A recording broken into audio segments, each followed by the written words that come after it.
Ooh, the cameras have all just switched around. Amazing, amazing. Welcome, ladies and gentlemen, to this, the inaugural, that's a good word, episode of Zwei, Null, a Gwent podcast, hosted by myself, Jaggerous, and joined as co-host by the lovely Spyro. Hello everyone, welcome.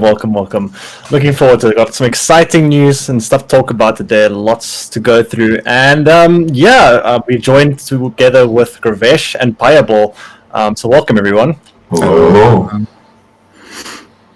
So today is patch day, so we're going to have a Gwent a podcast. Basically, we're trying to do it each month on patch day or around patch day. It's usually on a Tuesday, so that kind of works. To go through what is coming out, there should also be podcasts on the meta report when that comes out. And so before we get into all of that, let's talk about the new format for Gwent expansions, because we're not getting, big expansions anymore. Yeah, we got, obviously with the new roadmap we're having now, instead of having 2 expansions a year, they've kind of like spread it up more evenly. So we're getting, I believe it's 12 cards every 2 months. So we now have less downtime between these 2 big expansions and more, steady content throughout the year, which I think is actually a decent change. I think I like that, because the big problem was obviously these big, downtimes between it, which is now kind of getting alleviated. What do you guys think? The meta was often pretty stale for a long time, because like last year we had literally only 2 expansions, right? And at some point, like, the meta was just like so boring, because people just played the same decks, and it was just hard to find anything new. And we literally had the same card pool for like 6 months, and the only changes were like balance changes. So yeah, so I guess it's pretty nice that when they decided that they can't really afford to like release, I don't know, 3 or 4 big expansions, they're just gonna like split the content throughout the year. I mean, honestly, it really depends on like how the content drops actually look. Like, I haven't looked too much into the new cards. They look interesting. Like, it's definitely pretty exciting stuff to play around with. But on the other hand, like 12 cards is not that much. So it really depends on how many like balance changers are going to be there, like together with the new cards to keep the meta fresh. But honestly, I don't mind it too much. It's a bit sad. Like, I like new expansions when there's like 80 new cards, and then there's just like Wild West for a week or so. But it's true that like last year, like holy no swearing, I remember. Like last year, like how often can you actually play against Warriors and Shield Wall and the same stuff over and over? It gets boring after a time. So it's interesting. Like, I'm excited to see how it's gonna play out. Yeah, I must say they also spoke about the fact that they wanted to have like they wanted to try and make the cards more meaningful. So that instead of having like these bigger expansions with like a lot of filler cards, they also wanted to try now fine tune more like specific cards that will have more impact on the meta. And I must say, from what I've seen today, it does seem like the meta, it almost feels like an entire expansion was released, even though it was only 12 new cards and some balance changes, but it feels very different, which is quite nice. I think my my concern with it though is, with a big expansion, you could get, 10, 15 cards for a faction, for example, maybe even more, 20, whatever. And they could synergize. So in an expansion, you could kind of have a few pieces that fit together to make a kind of archetype. Whereas now, when we're getting 12 cards, we got, 2 per faction? So how much can you kind of generate an archetype in those kind of chunks? If you wanted to create a whole new archetype or something like that, and you're only doing 2 cards each time, it's going to take a while for that even to have a knock-on effect into the game. So my concern, I guess, to an extent, is when you're adding only a couple cards, how can you have synergistic cards? Because it might be the case that you can't until later on. Yeah, it's also like, I mean, now we saw like, I think it's 12 legendaries, I think. Yeah. 2 for every faction. It's cool. It's like big, flashy cards, shenanigans happen and everything. But I think one of the biggest strengths of Way of the Witcher, which I think was actually, with like the exception of some outliners, a pretty good expansion, was that it introduced some really meaningful bronze cards. Like cards like Chimera or Griffin Witcher Adept, like actual cards that really make a game plan and shift the focus a bit away from like only like draw all the goals and slim slam them, and then you outpoint your opponent. It's a bit more bronze centristic, and I mean they could obviously release interesting bronze cards in the future in their content droplets and everything, but it's not going to be easy. Like 12 cards is really not much, so you need to be hitting the mark with your design. Like it actually needs to be really good. Yeah, like so far it kind of looked like they're just changing the bronzes that are already in the game, right? They're just trying to make unplayable bronzes synergize with some archetypes. So maybe that's what they will focus. They will just like change the unplayable bronzes that already exist in the game and then just add more legendaries. It's hard to tell what they exactly plan to do, right? And it should mean going forward that when they do add more bronzes, that we don't end up with that patch where there's like, what is it, like Will-o'-the-Wisp or those bronze cards that you see and you're like, okay, well what is the point of this card? Those bronze cards where we don't even know the names. Like I'm pretty sure there's like Oxenfurt Scholar. I don't even know why I know it. Yeah, but the Scholar was buffed this patch. He's a 4 provision card now. Ready yourself. But that's what I mean. So hopefully we won't see those filler cards. But speaking of this patch, Gravesh, let's have a little gander at some of the patch notes. Talk about some of these new cards. What is coming to the game? So we'll start with. Should we start with new cards? Let's start with new cards. So new card. Detlef van der Ereting. Power 6, provisions 10, category Vampire. Deploy. Spawn Blood Moon on an enemy row for 1 turn. Increase the duration by 1 for every adjacent vampire. Order. Oh my god, this is the longest card text ever. Damage an enemy unit with bleeding by 1. Yeah, they're all long, which means they do a lot. Death Blow. Spawn and Ekamara on this row. Cooldown 1. So that is one of our new monsters cards. Should we do them? Should we go through both cards and then talk about them, or should we go one card by one card? What do you want to do? Yes. I mean, why not, right? Yes. And honestly, Jack, I think you should read out every single card. I'll just read the patch notes. Walls of text, all of them. So good luck reading all of them. Right, so we've got Detlef and we've got Unseen Elder. He's 5 power, 12 provisions. Gives bleeding to an enemy unit, and at the end of the turn, gives bleeding to a random enemy unit without bleeding. If you have devotion, then bleeding also triggers on the end of your turn. So we've got some new vampire stuff. We've got some new bleeding stuff. That's kind of where we're at. Take it away. I mean, I played a lot of vampires today. I must say that there's so much bleeding now that one of the big problems, I know Gravesh spoke about this earlier with me, like there's just so much bleed. You can just build a deck with 500 bleeding and there's just not enough things to bleed. It does also have the problem of Veil units really do hurt vampires still as well. And I did actually have some situations where Veil just kind of, really messed me over. But yeah, I must say the vampires, there seems to be a lot of different ways to go about and it's very interesting. With all the different approaches you can go through. I'm still not sure what's the best way. I'm not sure if Gravesh or Pajabol, if you guys have seen any interesting vampire decks or what are your thoughts on vampires right now? I mean, you obviously go Renew Oriana abuse now. But I really like the buffs to vampires because like monsters felt kind of stars for decks. Like it was kind of nice that people came up with the AQ deck. Last patch, GreenNet popularized it, and because honestly, I'm not a huge fan of Kelly. I mean, Kelly as a card is okay, but like the deck just relying on Siri Dash abuse is not okay. So like it's just kind of nice to have another potential option for monsters now. And yeah, these cards like. I think it's really hard to rate their actual like potential because there's just so much stuff happening on these cards, right? Like there are so many factors you have to consider, like the randomness in the bleeding, how easy it is to actually get the death blow and the Detlef, whether like you can actually protect these cards reliably. So like it's gonna be quite interesting, I think. What? I have a question because I haven't been able to play today. I've been at school, and today is patch day. But so it says random bleeding. So if that random bleeding goes onto a Veil unit, does it just like negate it? It doesn't happen. Goes up in smoke. Oh no, RNG from fun from a casting perspective. Well, let's see where the bleeding goes. That's the one thing that's a bit annoying about vampires. Is the randomness of the bleeds can be very annoying sometimes.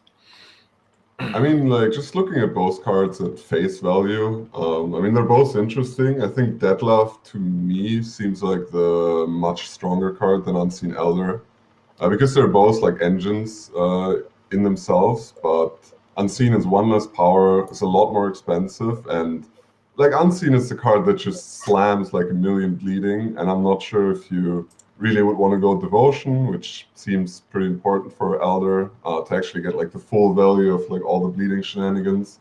But like in a dedicated vampire deck, it should be pretty easy to get like a vampire pocket for Detlef. And then you basically play a 6 for 10 that spawns 3 turns of Blood Moon, which is already pretty solid. And then you also have an engine that potentially slams you for like 4 per turn, or like 3 per turn basically if you count that the unit's bleeding. Seems pretty decent to me. It's also like, I think, pretty important when you look at these two is like the buff to bronze units, like especially Alp looked really, really good if I read it correctly. Like it's a 3 for 3 that applies, 3 for 5 that applies 3 bleeding, and then can apply an additional 3 bleeding on order, which is like super good actually for a 5 provision unit. Yeah. Yeah, I mean, I'm happy that we're getting something besides Kelly, because right now, for the last like month, it's been kind of just Kelly. Kill me, man! Like all Kelly gameplay. Turn 1 Fury Dash. Whoa! Oh, let's throw the answers or not. Like you play Witchers, you don't draw your own says. Your opponent I swear to Fury God, Dash like turn 1. I like on the last day of the season, I saw like 4 people just go like, "Yep, turn 1 fucking dash, lead a charge," and then I'm like, "Yeah, I don't have my unsays. Guess I just lose the game. Wow, fun." You don't play around it if I have my Unsayers. I probably win, Like, but imagine if I drew unsays. I don't. Yeah, good old strategies. And then there's also Skellige change. I mean, Jaggerous, do you want to fill us in on what's happening with Take us away. Skellige? Okay, well, Skellige, they got some crack. They've got crack and crate. He's here to make it power 7. They're doing some things with pirates. He's a pirate. He is 10 provisions. Deploy, give 2 armor to 3 pirates or ships in your hand. So armor up your ships and your pirates. Whenever you play a pirate or ship next to crack, they get high damage and the lowest power by each other's power. So the basically the pirate or the ship damages itself and then the lowest power enemy unit. You also have iced, whatever. Oh boy. 3 provisions, 11. He's a warrior and a veteran, so he's getting stronger every turn. He's got Bloodthirst 2. On deploy, draw a card, then discard a card. Whenever you discard a card, discard a Skellige unit during your turn, summon it from your graveyard to this row. And he's got 2 counters, so he can do that twice. Bear in mind that there's also the leader ability, right, that discards a card. So you can play ice and then instantly discard something on the turn that he's played. Yeah, I must say. Seems pretty good. Yeah, I mean, ice. to be clear, wait, one thing first. Devotion also work whenever a Skellige unit enters your graveyard during your turn. So you have Devotion anytime it goes into the graveyard. It doesn't have to be discarded. So that's that leader ability because that doesn't technically discard. Right, continue. Yeah. I mean, from what I saw from Ice, the card looked absolutely incredible. Like the card, I think you could play for like 37 points in 1 turn with your leader ability if you played Blaze of Glory. So the card has an insanely crazy amount of points. So yeah, I mean that card it's possibly going to be a meta-defining card this season. I think. I don't know what your guys' thoughts are on that. If you guys played it much against, I know Pajabol, you've seen a lot of Ice today. You said, yeah, like, I mean, Ice seems really good. Obviously, like you kind of just need to play him in Devotion, Blaze of Glory, probably, because I don't really see the card in any other deck. Like you just lose so many points if you play it anywhere else. So like the Bloodthirst condition can potentially be awkward sometimes, right? Like you're not always gonna get it. But other than that, the card just seems extremely busted, right? Like you can just slam it, discard like a Bear Witch or a Greatsword and leader into Utah for so many points. It's kind of insane. I mean, like one thing I will say about Ice, like I haven't played at all, so I can't really judge that well, is there's some clunkiness about the card, right? You need the Bloodthirst, and you need a hand that can actually support like a good discard, and then if you only discard 1 unit, he's actually not really worth it. Like you actually need to get a second proc off, and you don't always want to use that leader ability or whatnot. So it's gonna be pretty important to get around control with the deck that plays iced, and it's not always possible. So he seems really good, but yeah, maybe there is like maybe he's not super overpowered or anything. Like I don't know.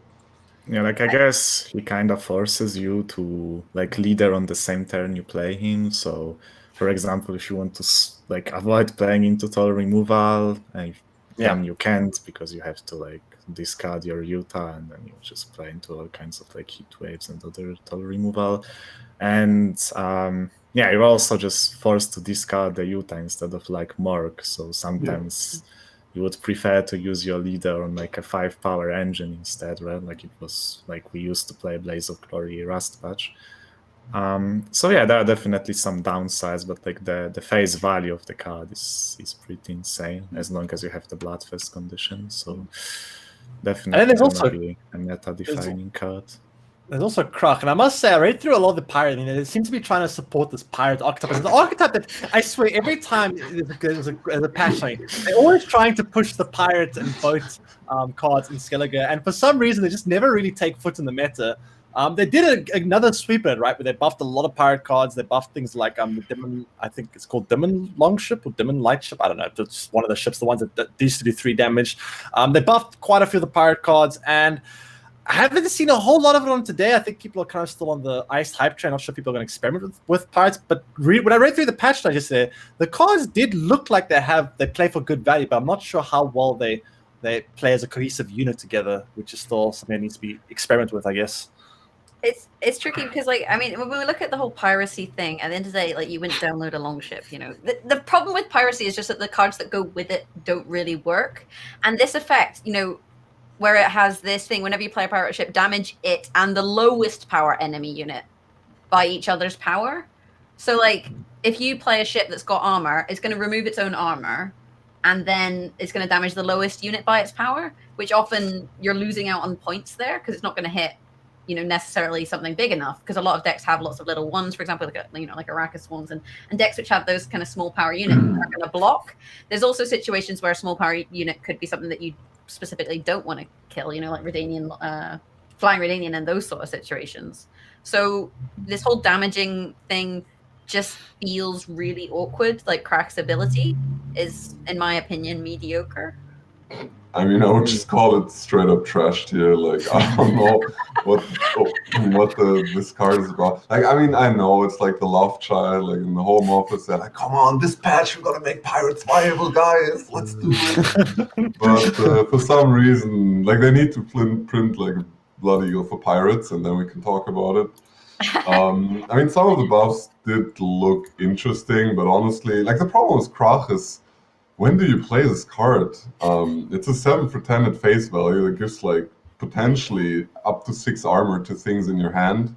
But then it wants you to play other cards that are kind of bronze cards to synergize. But like, when do you play this? Round 1, round 2, round 3? I don't know. This card just looks like trash to me. And when you look at the ships, oh, sorry, Pajabol. Yeah, I think like one thing you can say is that like I often would play this card without using the second ability. I would just give like armor to the light long ships and just like, use them with the armor, because why would I even use the ability to like damage the lowest enemy unit when it's probably just gonna be like a token or something and I'm just gonna lose points, right? Like the second ability of the card seems very questionable. Even the first ability is not amazing though, is it? Because you want to, with your ships, they tend to be your engines. Like, you usually want to play them early, play them first, whereas you're delaying your engines because you have to play Krach to give them armor. And you also have to have those cards in your hand. So it's not like you can even be like, oh, I've got a ship in my deck that I'm going to raiding fleet. So tough luck. If your ship's in your deck, then you can't even put the armor on it then. So it just seems like they've just put all of these clauses, like, it's almost like, you know, we decided, we signed up to be a pirate. We didn't read the terms and conditions, and there was about 50 lines of fine print. Like, but you only get your armor if you happen to be in my hand, and it's the 8th Tuesday of the year, and it's raining. You know, that's kind of what this card feels like. There's very, very tiny little situations where you can kind of utilize ability, but It does kind of feel a little bit forced, I guess. There are a lot of cards that are kind of saying that you have to run this together, you have to run this together, and they don't really, I guess, I mean, I could still be wrong with this, it's very early into the patch, but it does seem like, as Gravesh mentioned, like without like a Blood Eagle, without like a card that kind of ties them all together. Krach is supposed to be that card, but it does seem somewhat awkward at times. But yeah, we'll have to see, I guess. It is definitely something that might be experimented with, but who knows? Honestly, the only exciting thing about the pirates is that the new Demon Smuggler, which is like now it's basically spawns a copy of itself and you play it next to a ship, and then you have 2 3-point bodies that can ping for 1. That's actually really good in Skellige. It can set up a lot of shenanigans with your 1 ping power, but honestly, like this boy is not going to see play in a pirate deck. It's going to see play in maybe other decks. Yeah. Yeah, it's just gonna see play in a normal Skellige deck. Back to our Skellige. And then Scoia'tael. Jaggerous, what have you got for us for Scoia'tael? I know you've been dying with Scoia'tael. We've got Bruverhoog. We got Bruverhoog. Bruver. Fun. Para 6, provisions 11, category dwarf. Deploy, gain 1 armor for every dwarf in your hand, so dwarf decks. Barricade, at the end of your turn, boost all dwarves with armor on this row by 1. Then we have Eldane. Power 6, provision 10, category elf. Deploy, transform all your face-up traps into elven deadeyes. Traps. Devotion, also transform your other artifacts. I like Bruver. Bruver kind of seems like it can be crazy sometimes. Yeah. I'm not gonna lie. Yeah. Like Bruver to me seems like the reason you would want to play dwarfs. Like that's the payoff card. Yeah, like I could see dwarves being a wholesome tier 2 deck just because of Bruver, because like they already have some nice cards. Like Justice is obviously extremely good, right? I mean, Munro is still a very, very good card. Berserkers are like dwarves have very solid bronzes with Berserkers, with Mahakam Guards. The deck just kinda lacked, like, I don't know, some sort of like control maybe and other stuff, and the points were technically there, but you know, it's not the same points as like Masquerade Ball or Witchers, right? Like it's not even comparable. So a card like Bruver could actually help to maybe put dwarves in tier 2 instead of like a niche tier 3 deck that it is right now. Yeah. I mean, I must say, like when Bruver sticks, it's like a Gezrus. It's like a dwarf Gezrus, and it's sometimes even better than Gezrus because this card doesn't have an adrenaline restriction. You could play it like turn 2 if you want to, and have it go for the whole round theoretically, and it can play for ridiculous amounts of points. There's no adrenaline. It has armor, pretty much guaranteed. Like especially if you play it with like maybe Mahakam Forge is actually a leader for a deck like this, because like all the random armor isn't that bad in the meta. And like this card is, And there's a lot of dwarves that have armor by default, right? So you know they boost all dwarves with armor on this row by 1. Figgis, for example, I believe has armor, so he's getting boosted up, which can then protect your Bruver.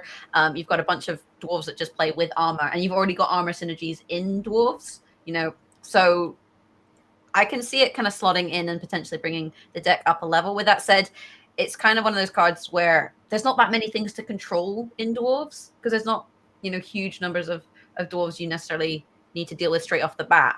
So maybe this is something that eats up locks and stuff, which then kind That's true, but like even if you look at a card like Gezrus, which is like completely overpowered in my opinion, like this card is you just play it. It trades up to not literally, but nearly every removal or answer card in the game. But if you don't have a good answer, it just wins the game on the spot, like whoop. And I don't know, like cards like this are like I underestimated Gezrus when I saw it. I thought it's like good, but it's like easy to remove and it's not going to be that insane, but it's actually busted. And if dwarfs are at all playable, like Bruver Hook is going to be the key piece. Yeah, I fully agree. And then Eldane. The card that made traps great again. Is traps great again? Yes or no? I don't know. Was it ever great to begin with? You say again as if there was a period of time where everyone was like, I mean, traps were good like 2 years ago when there was a Bruver trap deck. That was the last time when they were actually solid. But yeah, I mean, not only they buffed Eldain, they also buffed all the traps, right? Like they gave the spring condition to Serpent Trap and Pitfall Trap, so these cards, you know, you can actually play them and they're not gonna be dead if your opponent passes, which is pretty huge, honestly. And yeah, I mean, we also got Ape Hattori, right? Who is a pretty busted card in the trap deck. Like, just get another Crashing Trap or a Pitfall or something. It can be extremely good, right? So, yeah, traps might be looking scary because, like, you just play a bunch of traps, then you play Eldain, transform. Like, you also play Feign Death. You just transform all of these into Dead Eye and then you slam, like, Verno, Ice and Cream for a million points. So Speaking of traps, I remember I had one game today. I started with Foltest, and my opponent played Serpent Trap and instantly sprung it, and it killed my Foltest because Foltest is the only unit on the board. So you can literally use Serpent Trap like a Manticore in Squirtle. Like the opponent tears an engine, you just pop down a Serpent Trap, spring it, and kill it instantly. It's kind of crazy. New Serpent Trap is really good, actually, especially if you consider Hattori, especially if you consider Yorwith was also buffed last patch to have one more point. Please, please, please, I hope I'm wrong. I think it's going to be good. I really hope it's not, because who doesn't love getting blue coin, getting greeted by like 7 traps in a row, having to give up the round, and then like the opponent plays 5 more traps in round 3 and then finishes you off with like 50-point Eldain. Like, fantastic gameplay. Yeah. Like we need White Frost back for this thing. But like, just looking at the power level, it actually seems like a really good card. If your traps would just read +3 on them, they were completely broken cards. And Eldain 6 for 10 is not the worst. Pretty easy to get extra value from. I think this card is gonna see play and probably be viable. Does anyone else think the devotion seems just like they just tacked that on? They're like, oh, we need more devotion cards. What can we do? What can we do? Oh yeah, also transform your other artifacts. Like, how often do you really play artifacts? I mean, like, there's maybe some fringe synergies with something like Portal into the it's devotion. It's devotion, Gravesh. Right. Portal. Yeah, We're gonna run. I mean, you can transform your Sabertooth, obviously. Like imagine getting that 7 points diagram. You can just get a chat 3-point dead.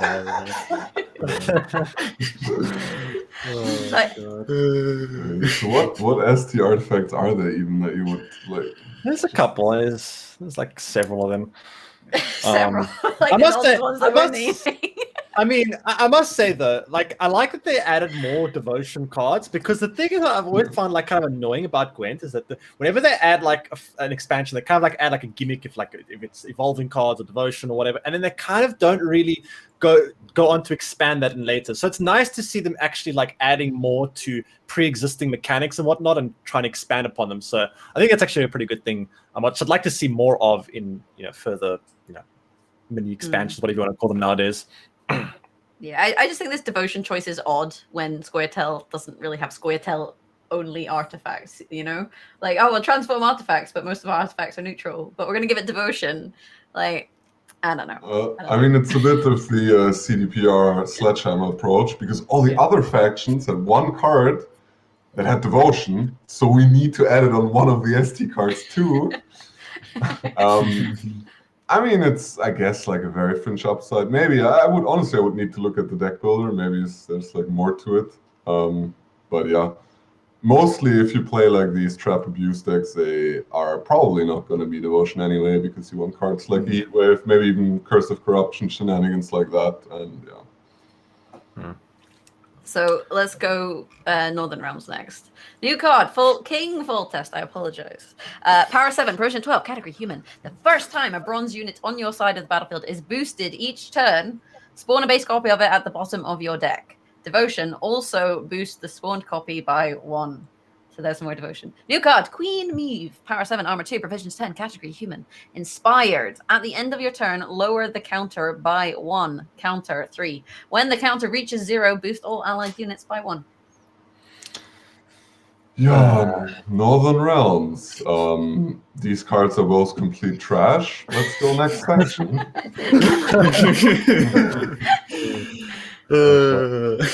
Pi, do you have anything to add? Yeah, I mean, so with Foltest there is the problem, right? That you want to play commandos with Inspired Zeal. So you kinda can't just use your leader charge randomly for 1 point just to buff a commando, right? So to spawn a commando after you play Foltest. So you would have to play Foltest first on the board, and then you would have to play commandos and, you know, buff a commando, give it Zeal, then you get another one. But I mean, your opponent can just like heatwave the Foltest or just lock it. Or He Serpent just Trap. has the time the to answer Foltest. it Also, chat. quite Yep. easily. And like you're not gonna play engines in a commando deck, so it's just like the only target opponent really has to answer. And then with me, so like you can buff the card and then it's only basically counter 2, but like same, like in which deck are you gonna play it? Like are you gonna play it in Witchers? Are you gonna play it in Commandos? Like again, those decks don't really have like engines. I mean, like Witchers at least have a Keldar, I guess, and Adepts and Griffin Witchers, but in Commandos it's just like hard to play engines. So yeah, like these cards don't seem very good because the decks they're good in don't really like support these cards too well because you just don't have other threats really in those decks. So yeah. I mean, I guess like Foltest probably isn't really supposed to be commandos. Like I saw some suggestions about the IISers, the Dunbanner, things like that. But like even then, like holy moly, he's 7 for 12. But then you also need extra conditions to fulfill to get units on the bottom of your deck. Like what? Like why? Yeah, That's it just so seems like a jank. card that's very difficult to actually like, survive. And the card kind of, if it survives, it's great. But like a lot of time, it's very easy to just lock it or heatwave it. I don't know. Maybe it could have made use of a veil or something just to make it a little bit harder to deal with. Because I don't know, the card does seem very much like, yep, just gonna get heatwave, just gonna get locked, and then you're kind of sad. And then we have Queen Meve, which basically does what Bone Talisman does, but with a bunch of conditions attached. Because why? Let's have counter. We haven't used counter enough. This is like when they add keywords. We just talked about devotion. This is like they're like, guys, we need to use the keyword counter more because we only have like one card that uses it at the moment. And then someone was like, I know, we'll have a counter that just counts down.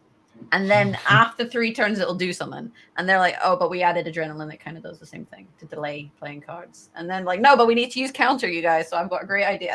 And then someone's like, what could it do? And someone's like, oh, Northern Realms, they like to boost things. Let's just do that. Problem solved. Next card, move on. And yeah, I don't like it. It's not exciting. And it just seems like, again, jumping through hoops to get an outcome that you can easily get with other cards. I kind of compared Meve to Triss Talisman, and it's very similar. It's a bit more points, technically speaking, but the problem is it has a lot of conditions attached to it, which make it, answerable. Lock it, you could lock it, heatwave it, or whatever. So I don't know. It just seems very in Gwent. Cards that don't come down for immediate value are typically not cards that are often very good because in Gwent there's lots of ways to answer things, and if a card doesn't come down for decent immediate value, it's usually not a very good card most of the time, and I think that also applies to Meve potentially. Yeah, I think like Meve is a card that definitely has the potential to actually play for points because Bone Talisman on a 7 body is actually really, really good. But like even the idea that you play the card, you already play a 7 for 10, which is not particularly great. But then you have to invest like external boost into the card that's like gonna get fucking. Oh, excuse me. Look, I already did that. So... Oh, okay, I didn't know. I already broke the rule. I just didn't call him out on it. I was like, well, we're 5 minutes in. Oopsie. But yeah, the NR cards look they're too janky in my book. I don't see it. So, moving on, we have everyone's favoritist, best faction of all time. Nilfgaard. Nilfgaard. New card. All right, I'm right. Are you ready? Power 3, Provision Slang, category Human Aristocrat. I thought it said Aristocat for a second. I'm like, no, that's a Disney film. Deploy. Replace your leader ability with a base copy of your opponent's leader ability, because Nilfgaard needs these sort of things. New card, Emir Var Emrys, Power 7, Provision 11, Category Humans Aristocrat. Deploy, draw a card, then move a card from your hand to the bottom of your deck. Whenever your opponent plays a unit, give it Spying. Devotion, at the end of your turn, sees a random 1-power spying unit. Does that happen every turn? If there is a 1-point spying unit that's available for you to yoink, but that's obviously difficult to set up. But I must say, with the Mir, I don't want to use this word, but I feel like it kind of does dictate the word be used. I think it can be a little bit binary in the term that if a Mir sticks on the board and you have engines like Enforcers and whatnot sticking with it, I think just win the game. I think it doesn't matter what you're up against. Well, I mean, it's like a no unit deck, but if your cards stick, I'm pretty sure Mir is beating everything if he sticks. But the thing is he going to stick? Because I don't really see these cards all sticking on the board. That's the thing. And it's other cards like me, but it can get answered. Like, it's a 7-point card that it's a 7 for what's the provision? I think it's like 12 11. Or something. 11. And if it gets answered, you're very sad. But if it doesn't get answered, well, then you win the game. So I don't know. It's a cool ability. It's adding support to the spy archetype, which obviously is an archetype that I think most people love and really want to be good. But I don't know. Amir does seem like kind of card that just kind of removal bait. Yeah, like Emir, I could see some really, really greedy NG decks popping off now, right? Like with Seditious Aristocrats, Enforcers, Dames. Just play like Emir, Fergus, Masquerade Ball. Like, he's an aristocrat, which is huge because you really want these like these scaled up aristocrats to proc your ball. It's just the most efficient way to just proc your ball with broken golds, right? So, oops. Sorry for that. So, Pius, how to get up? So yeah, like the card looks pretty scary, not gonna lie. But what I'm a bit worried about is that like you're gonna play a deck like Spies, and you're gonna have to use some of these engines round 1 to win the round, and then if you don't win the round, you're just gonna get bled, and if you win the round, then you might just not have many engines left, and if your opponent can just unscrew these engines in round 3, then your Emir doesn't play for that much value. Like, I guess it has synergy, like immediate synergy with cards like Braffens, for example, because you get that 1-point spy on the board, and then you can just yoink it with Emir later.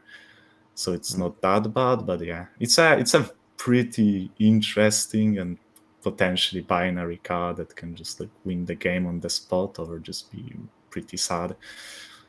Yeah, there is honestly, I mean, this is where Gwent's moving right now, right? Like, we're getting every expansion, every update, we're getting more of these absolutely game-ending threats, and then it's either like do you have an answer or you don't, and if you don't, you better win round 1 and bleed it out, because else go next. Not sure if I like it. Yeah, but like about Emir, he also has this deployability, which is, I guess, a nice upside. I don't really see that much synergy. There's some in Nilfgaard, like card manipulation, like cards like Invocation or so, obviously. It synergizes very well, but then probably want to play Invo late and Emir early, so not entirely sure. If you build greedy decks, it's nice extra consistency. I could see it, honestly. I don't think he's terrible, but I don't think he's going to be super popular, because NG decks already suffer from getting bled pretty heavily. And like, the good thing about the lockdown ball of the last 2 seasons was that all the top end goals, except for ball, you can commit it to defend the bleed, and then like still have the ball to win round 3. But a card like Emir is so synergy based that he kind of doesn't really fit decks like that. So yeah. I mean, there's also Anna and Henrietta, and that's a very interesting one in what it does, with Anna being able to, get to your opponent's leader ability. So, you play your leader ability, and then you can play Anna and then steal your opponent's leader ability as well. So you can get 2 leader abilities in the game. It's an interesting concept, because you can potentially, play your leader ability in round 1 or 2, and then reutilize a leader ability again later on. You can also play for like carrier value too. What happens if your opponent's leader ability is lockdown? I know they've changed lockdown, which we'll talk about in a second, but this just seems confusing. So you replace your leader ability with the ability to disable your opponent's leader ability, and their ability is to disable your. It just gets. I don't know. This is. I mean, lockdown Lockdown has another ability now where you can Yeah. actually get two operatives, so it can play for like 6 points. So I guess there's that, but yeah, it's that would be weird. I mean, Henrietta can have some bad matches, right? You can queue into like Ursin Ritual, and then you're not going to have anything to self-damage, and you're literally unironically going to play a 1-point leader. But yeah, it's an interesting card. I'm not sure what your guys' thoughts are on Anna. Busted. Absolutely busted, yeah. It's so cheap as well. 9 provisions is not that much. I mean, sure, there's the RNG component about like what leaders your opponent playing, but like look at the leaders that are played at the moment. We have like Uprising, we have Deadeye Ambush, even things like Brewer, or like so many leaders are base value huge, and then you can like use synergy effects too with Nilfgaard. There's also like you can play this card as like basically carryover. Use your leader, play Anna Henrietta, carry over your opponent's leader into round 3. She's relatively cheap at 9 provision, and she's an aristocrat. Like, okay. And Seems even busted. leader abilities that require you to have copies of your opponent, like Skellige cards or Northern Realms cards or what have you. With things like Invocation, you can still manipulate the board state to enable Anna Henrietta. And like Invocation, for example, it's just a good Nilfgaard card anyway. So it's not like you'd have to build a deck to allow Anna to work with different decks. Like it just seems really solid, and like 9 provisions is, I would say, pretty cheap for. Well, it's super cheap for this card, but 9 provisions isn't that much anyway. Yeah, it's an interesting card. I think it has some potential. And Lockdown obviously being changed is something Lockdown's been a very controversial leader ability for a long time. A lot of people have been kind of saying that they want Lockdown gone from the game. And now we have a situation where it's not quite gone, but it's, I don't know.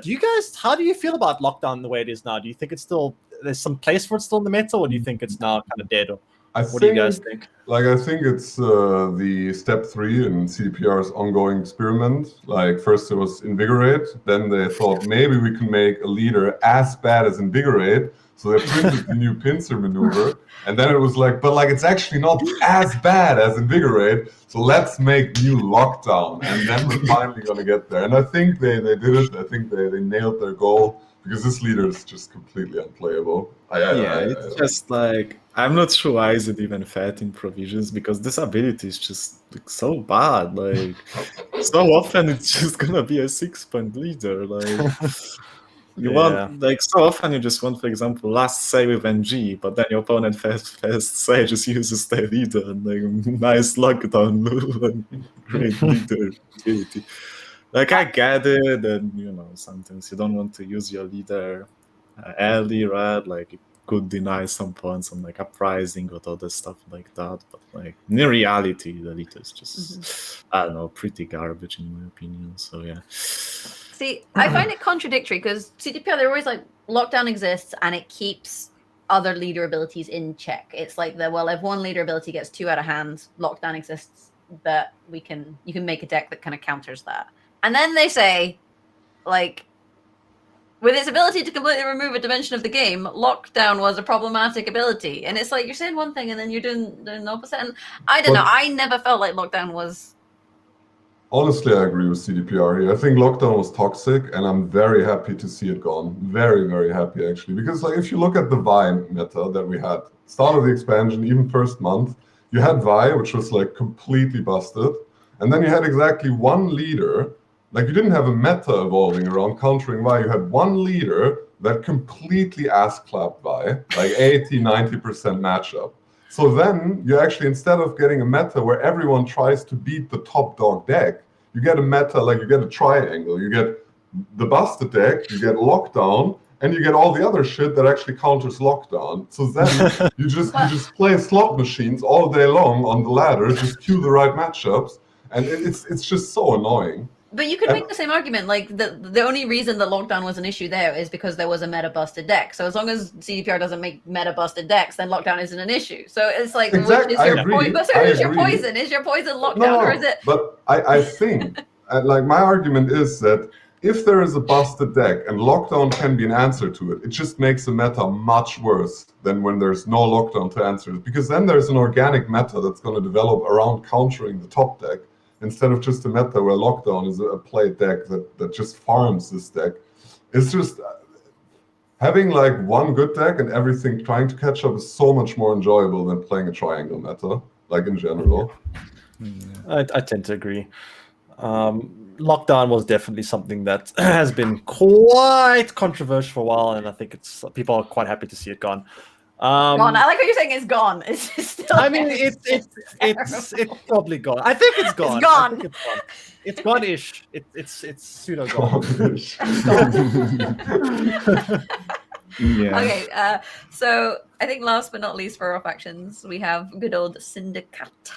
Oh boy. Let me find where did Syndicate? Haha! New card.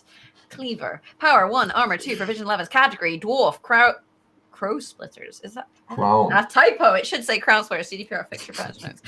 Crown splitters. Intimidate. Deploy. Spawn and play Shakedown. Increase this card's intimidate by 1 for every adjacent crown splitter. Spelled correctly this time. Fee 4. Spawn Cleaver's muscle on this row. New card, Forsen Jr. Power 5, Provision 10, Category, Human, Cut-Ups. Deploy, damage a boosted enemy unit by 6, gain a coin for every point of excess damage dealt. Devotion, also gain insanity. That doesn't sound like a good thing to gain.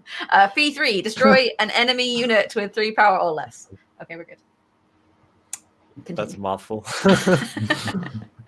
I haven't gone around to playing Syndicate today, but I did see people experimenting with it. I'm not sure what actually is the way to play Syndicate. No, Pajabol, you've seen a bit of Syndicate today. What are your thoughts on Syndicate? Yeah, we experimented a bit with Syndicate. So like as I heard, because I didn't see because I was sleeping, Cleaver felt pretty decent in Gord Crime deck in Congregate. Like it felt like a pretty good card, and I mean the card looks really good in an Intimidate deck on paper, right? Like even if you don't have a Crown Splitter on the board, you can play Cleaver, so it comes down as an 8 for 11, I think. Then you can spend 4 coins to get 5 points and get like an addition Clown Splitter to get it to Intimidate 2, and then you just get 2 points from every crime you play afterwards. So it seems like a very solid engine for an Intimidate deck, because you can obviously also protect it with the Shakedown spawn, right?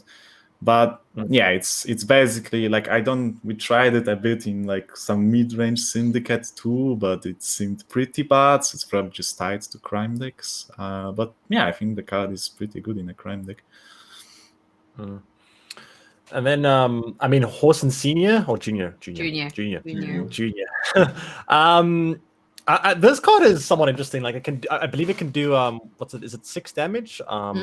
6 damage to a boost unit. The thing I don't like about it is the limitation to only the unit has to be something that's boosted, and that can be very brickable. Like you play against Skellige, what are you going to hit? And that makes it kind of a bit awkward sometimes. I don't know. It seems like a card has potential, but I just really don't like that restriction they put on it.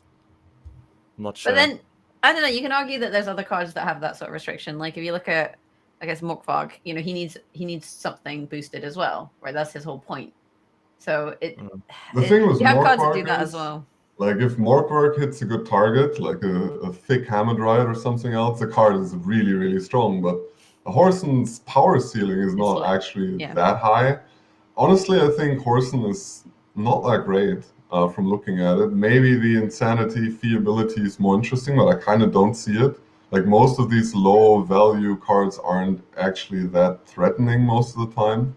I guess you can combine it with like things like Dip into Pontar, and then you use it to remove like engines, maybe, but I don't really see it. Cleaver, on the other hand, seems pretty good to me. Pretty playable, at least in a respective deck, like Paja said. The issue with the Insanity is he doesn't even have that much health, right? So you can't really spend that much of his health to continue to destroy 3 power or less units. And you need Devotion to do that. So that's kind of awkward, I would say. I don't know. Horson seems mediocre. Like I can understand why he's junior. He's not that great. Cleaver is going to be as good as crimes are, right? So if we see new crimes come out that are good, that's a card that's going to benefit. So I think as Syndicate gains more crimes, as crime increases, I feel like this card is going to be better. I mean, it's going to take some time to figure out Syndicate. They got a lot of buffs. There's like a lot of interesting 4 provision units, Dip in the Pontar, Tax Collector, that are appealing to play. Some other buffs to cards like Yeah, the buff like Ludovicus all the or spenders pretty much. Like Yeah. all the spenders are buffed, which is Yeah. kind of big. So it's gonna take some time. I don't know what form Syndicate will assume, but if it's like a crime-based form, this Kleber might definitely see play, for sure. Yeah, I'm gonna try some Tiger shenanigans because the card got buffed, Tax Collector got buffed, so maybe there's some potential there. Line Pockets also got buffed. Yeah, Igor Line got buffed. We Paja. might see Oh, the boy. Pulse for Igor back. No, not again. Not again. I should have Yeah. used it from the last time. Oh no. I like that we've done this so that when we do the follow-up podcast, we can see how accurate these predictions of what's going to be busted and what isn't. You know, like Queen Meave in 2 weeks, she's going to be rocking the ladder, and we're going to be like just looking back, looking like potatoes. But that is every leader ability or new leader card that's been added. So we've covered that. Any other major points on the patch you guys want to touch on, or you feel like we've kind of put a little bow on it?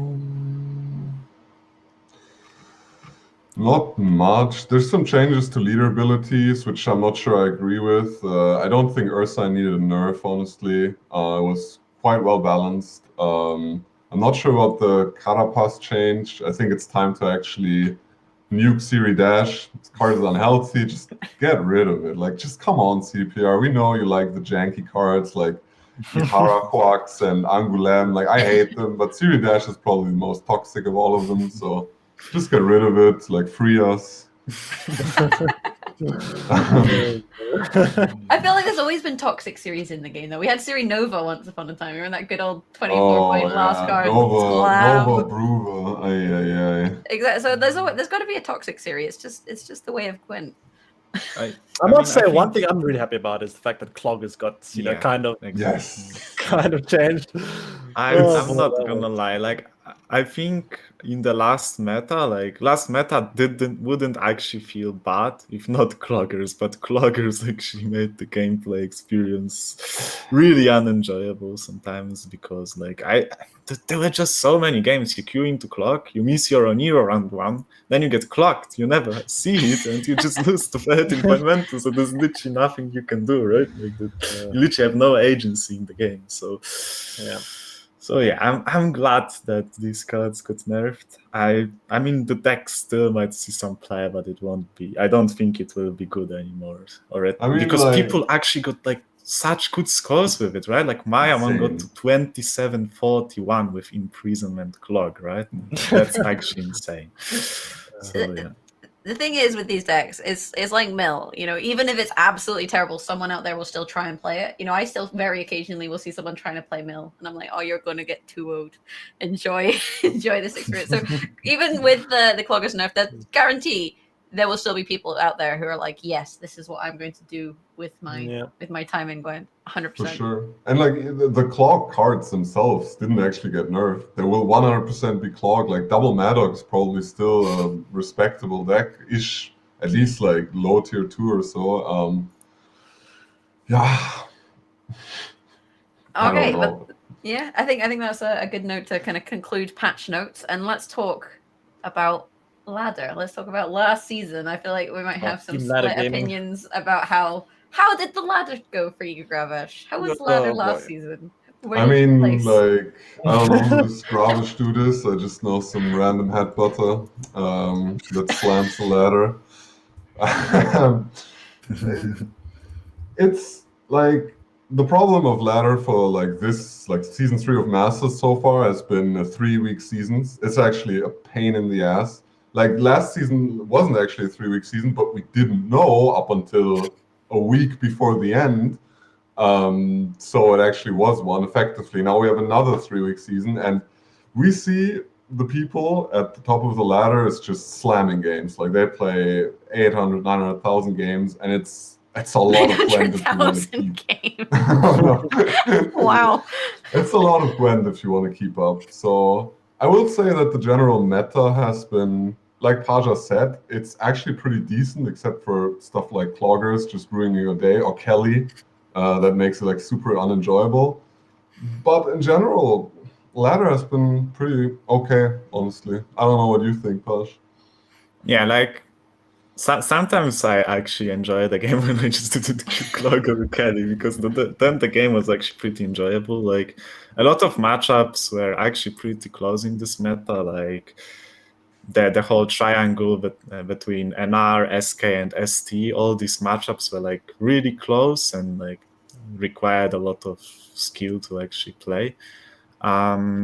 So yeah, like if the meta literally consisted of these three factions, then it would be really good, although I mean a bit boring if you only had three options. But then yeah, you add Clog and Kelly, and then you just have like 30% of your games just like, decided by some abuse shenanigans. So yeah, these games felt really bad. But yeah, I mean, having to like, I tried to spam less games this season, but I still ended up spamming a lot of games last week.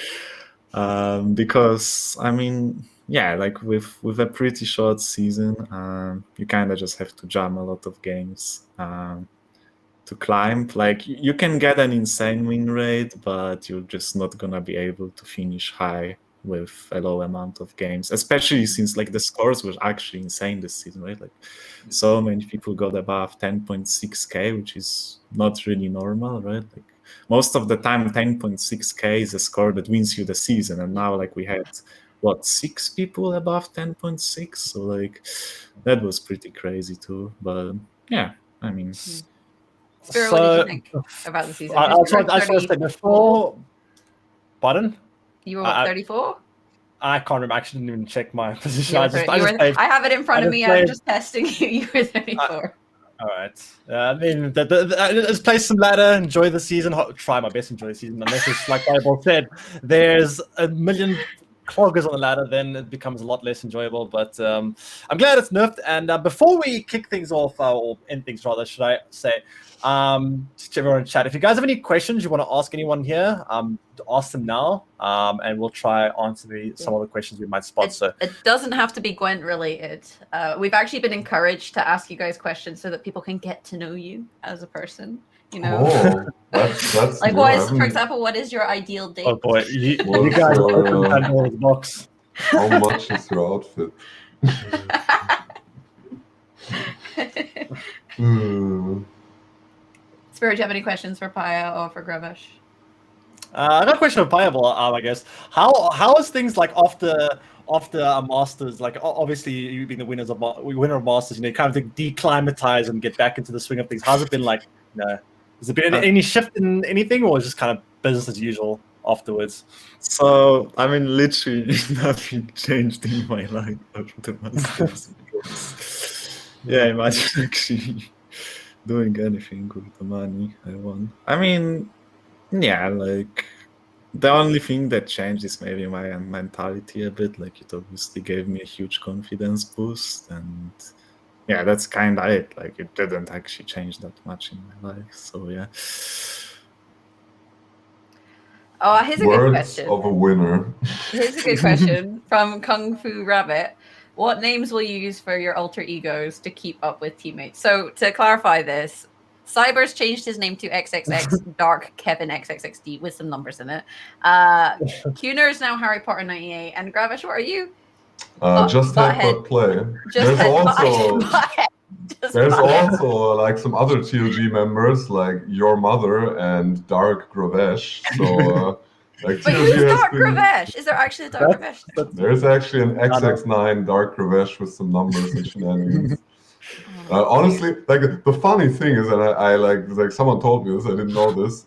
My like Gravesh was actually taken like just a day after I name changed. Like someone made a new account. Someone made a new account and stole Gravesh. Wait, so I cannot go back. Again. I cannot go back except for the person steps forward. It wasn't me. I wish it was. Yeah. I really do.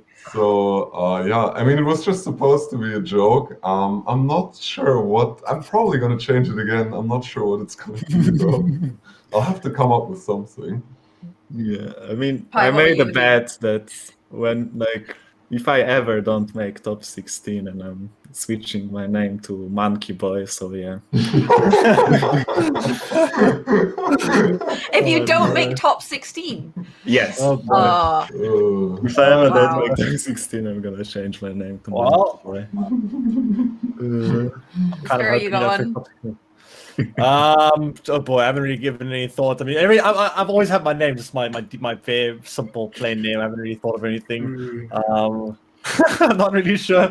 But before we wrap things up, though, I do Not have sure. to. No, wait, no. That is a cop out. You gotta come up with something. We're not just doing like, oh, I have no idea. You gotta pick something like that casters would hate. That's your goal. Like either like I would be called Crow Clan Druid because that card name ruins my life. Like I always want to say like Clown Druid or so, like one of those names where the casters are just like, I don't want to say this. How do I say that? And you come up with something to kind of make up for it, you know? Like at this point, I'm pretty sure I'll just end up naming my name like Draw Your Card Small W. That'll be my name. Just win forehead, like that kind of name. Just draw Neuromancy forehead.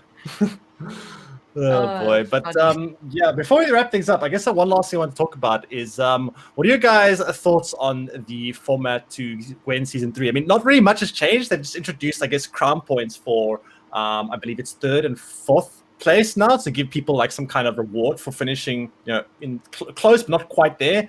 I think it's how many crown points is it? I think it's 1 or 2. It's actually like they added crown points to the first 4. So like Yes. the First number is 5, 1, second is 4, third And is then- first, and 4th is first. And this is something Pajabol, you tweeted at Vlad when they first introduced crown points, saying that it should have a cap, right? Yeah, because previously, like technically you would be able to like get a bunch of like 3rd places and get more points than a person who actually qualified for the Open, which I felt was a bit weird. I mean, yeah, the most huge part of this change is probably just getting additional points for qualifying to the Open, because previously you would only just get 1 point for reaching quarterfinals, right? If you went out in the quarters, you just literally got only 1 point for qualifying to the Open. Now you get 4 or 5. So yeah, like it could actually matter, because like last season the points from Opens literally didn't matter for the final ranking, right? Like they literally didn't make any difference. So yeah, might like, especially since the crown point race so far seems pretty close. So far there are still a lot of candidates in game, so it could be an interesting race for sure. I mean, it's always down the line. People drop out because they're just completely fed up with the game and it's just too much of a grind and everything. But early on in the year, you can't really tell what's going to happen, who's going to have the power to grind through it. But I like the change. I was gonna say, whereas Pajabol doesn't drop out if only because he doesn't want to change his name. That's if you have these kind of conditions, then that's how you stay in the crown point race.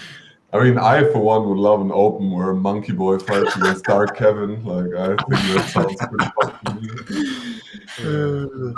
Whereas Dark Gravesh plays what? Just headbutt play. Yeah. Oh dear. I think the crown point thing is fine. I know that I think Shaggy was saying that he came 3rd or 4th and got one point each time, but at the end of the day, you're getting points where previously you weren't, and the system is set up such that if you come, basically you can't get more crown points than someone who's qualified. So if first place you get 5 points, right? Your points, if you come 3rd and then come say 1st, you don't get the 3rd and the 1st. You only get the 1st. So it's designed so that people who qualify early aren't at a disadvantage. And I think it's the best way that you could probably do it, where you want to give additional crown points to people who come 3rd and 4th without taking away from the people who qualify. It's a bit of a droplet on a hot stone. If you get 3rd in a qualifier, have like a hard best of 5 and then lose, and then instead of going to an Open, you get 1 crown point, you feel bad. But it's still better than nothing, right? It's something. It encourages, like, I mean, you try hard anyway. I don't know. It's something. It's just something. Oh, we got a good question from Basupi. Are you going to do that one?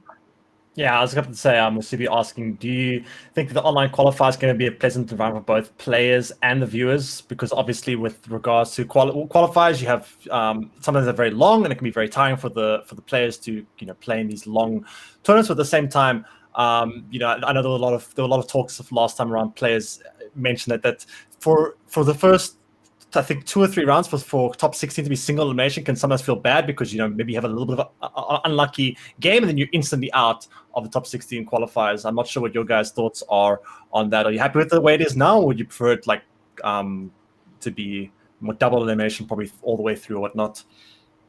I mean, the main argument for the single elimination first 2 rounds was that it was all on one day. And like playing a whole losers bracket on one day it's disaster, because after 14 hours of Gwent, you just it's just potato games. Like there's just nothing anymore. Like both players are dead, and then it comes down to I think nearly every qualifier, the person that lost the upper bracket final won in the end, because they had so many less games that they were just fitter, they had more energy.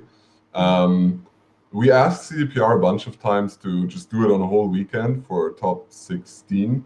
But some players didn't really like it, and CPR didn't really like the idea either. I don't know why, honestly, but I think it's a fine compromise the way it is now. I don't love it, but it doesn't feel like a super long day, but it feels bad. Like fighting a whole month to get bad RNG in one best of 5 and then you're out. That's not exactly skillful in my opinion. I don't know what you think, Posh. I mean, so usually it feels super bad when you just go out after the first best of 5, but then you kind of realize that probably if you even got the chance to play, would just end up playing a bunch of games in lower bracket just to not qualify anyway, and then you would waste an entire day. So I actually don't think it's that bad. I mean, it obviously still sucks to lose a chance, right? Because there is always a chance you might actually pull a miracle run, right, and qualify. But yeah, I mean, I remember when I qualified to my Open, it was in the lower bracket final, and we played it at 3 to 4 a.m. and it was just absolute potato gameplay, as you said. I played versus Andy, and we both just played so bad. It was just, we both were just tired. We just wanted to get it over with. And just felt really bad to play such an important game at 3, 4 a.m. after playing Gwent whole day, right? And it's different with ladder, because with ladder I can spam the game for 20 hours straight and it's fine, because you just smoke the cards, you don't really rope too much, and you can just slam the cards on the board and it's fine. But in qualifier, you're roping, you're trying to think about your plays, and it just takes a long time, takes a lot of effort, and it's just much more tiring than playing ladder. So yeah. I think there's a few, kind of issues you have to consider as well with double elimination. Is sometimes you have those situations where a player is waiting for hours just for someone to come through the loser bracket to meet them, and so that's not going to really be an even matchup where one player's just been chilling, looking at decks and stuff for say, an hour or more, and the other players come through, just won a game, and then go straight into another game. So there's going to be kind of fatigue, and when you have longer double elimination, that's going to be exacerbated. So that's one thing to consider. I think with top 64, it just doesn't fit. The day is too long when you also have the Saturday on top.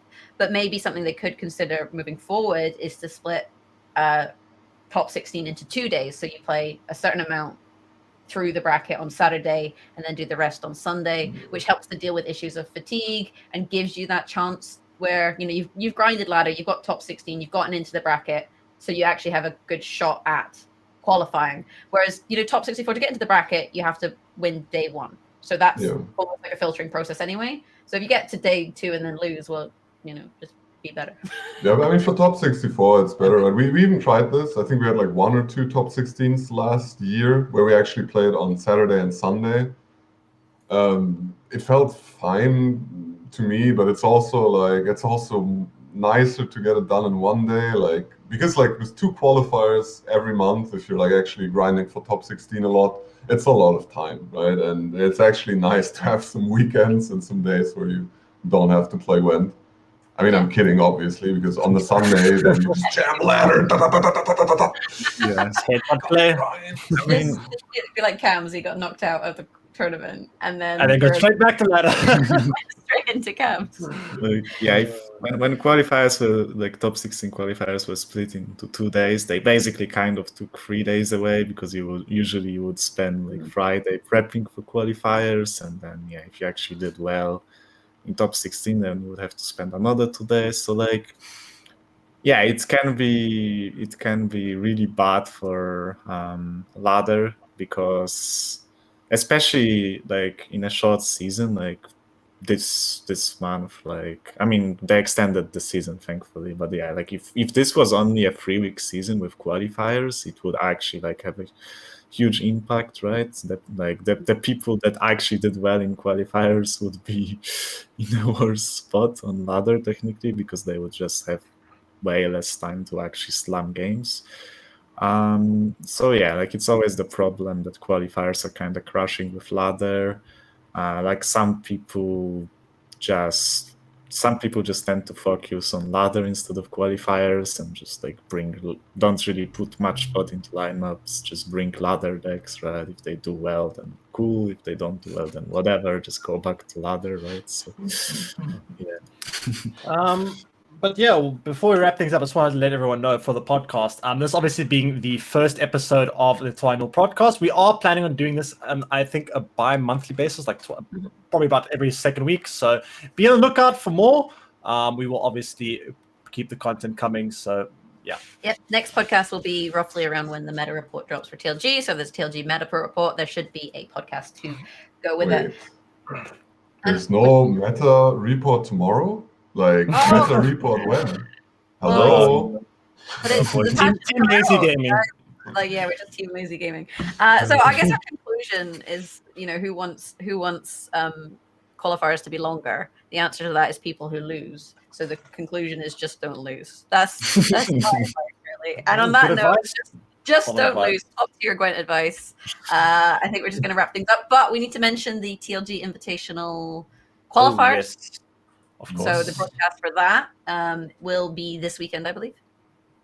Yeah. Swiss on day. I want to say that it's Swiss over 2 days. I'm going to say it's Swiss over 2 days, and I believe me and Spyro will be commentating some of that on the Sunday here. Yes.